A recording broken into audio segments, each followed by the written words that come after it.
Il était une fois un homme qui rêvait d'avoir une vie meilleure. Il n'aimait pas sa maison actuelle, ses vêtements et tout ce qui l'entourait.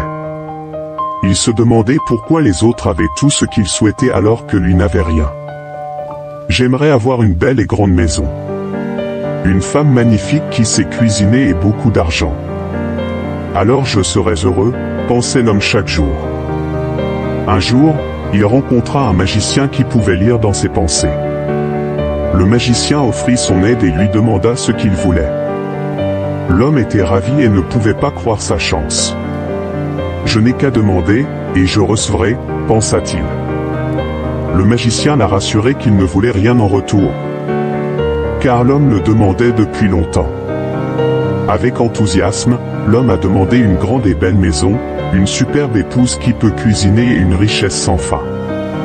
Le magicien a dit: « D'accord, va dormir, et quand tu te réveilleras demain matin, tu auras tout. » Fidèle à la parole du magicien, l'homme se réveilla le lendemain matin, dans une maison somptueuse et spacieuse. Il a été accueilli par sa belle et souriante épouse, qui lui a préparé le petit déjeuner.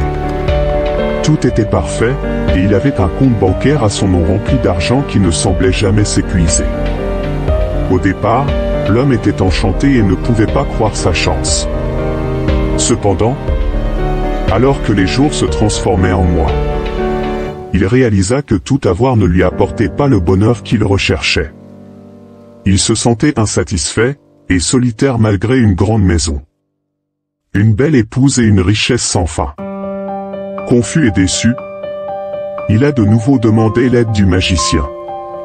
Il a avoué que même avec tout ce qu'il désirait, il ne se sentait toujours pas heureux.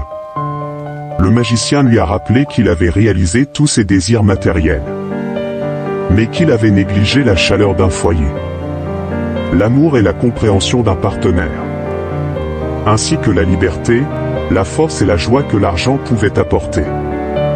Reconnaissant pour la perspicacité, l'homme a compris son erreur, et a reconnu que son approche avait été mal avisée dès le départ.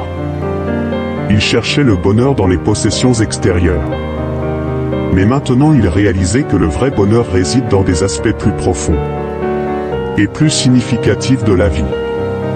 L'homme a appris que les choses matérielles seules ne pouvaient pas apporter un contentement durable. Ayant expérimenté à la fois l'attrait de l'abondance matérielle et le vide qu'elle a apporté, l'homme a découvert que les possessions seules ne peuvent pas soutenir un bonheur durable.